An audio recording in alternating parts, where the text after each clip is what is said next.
Orthopaedic అంటే ఇప్పుడున్న జనరేషన్‌లో మోస్ట్‌లీ మనం చూస్తూ ఉన్నాం. ఈ జాయింట్ పెయిన్స్ కానీ, లేకపోతే బ్యాక్ పెయిన్స్ అనేవి ఎక్కువైపోతూ ఉన్నాయి. సో, ఈ పెయిన్స్ అనేవి మెయిన్‌గా ఎందుకొస్తూ ఉంటాయంటారు? మార్నింగ్ లేచినప్పటి నుంచి నైట్ పడుకునేంత వరకు we're standing, sitting or doing some work. ఏదో ఒకటి పని చేస్తూనే ఉన్నాం. సో, ఆ ప్రమేయంలో ఇంకొకటేందంటే మనకు నరిష్మెంట్ కూడా తగ్గిపోయింది. నరిష్మెంట్ లేదు. ఇప్పుడు వీక్‌గున్న పర్సన్‌కి ఎక్స్‌ట్రా వర్క్ చేయమంటే చేస్తాడా? చేయలేడు. చేయరు. అలాంటిది ఈ కంటిన్యూయస్‌గా మనకు మాల్ నరిష్మెంట్.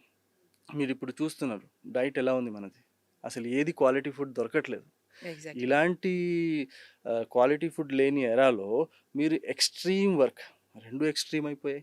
రైట్. సో, అవును. దీనినే ఆయుర్వేదంలో ఎలా అంటారు అనంటే అతి వ్యాయామ, అతి వ్యవాయ, అధ్వగమన అంటారు.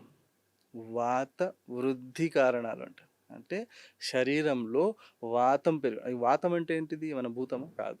వాతం అంటే nothing but gases. Okay. It's like a gas. So, ఇప్పుడు ఎయిర్ ఉంది. ఎయిర్ ఎలా ఉంటుంది? డ్రైగా ఉంటుందా? వెట్‌గా ఉంటుందా? డ్రైగా ఉంటుంది. ఇప్పుడు జనరల్‌గా మీరు క్లాత్స్ బయట ఎండబెడితే గాలికి గూడా ఆరిపోతాయి. ఆడిపోతాయి కదా! ఎందుకు ఆరుతుంది అంటే వాతం, రూక్షం, శీతం, ఖరం, సూక్ష్మం, చలో అనిలా అంటారు.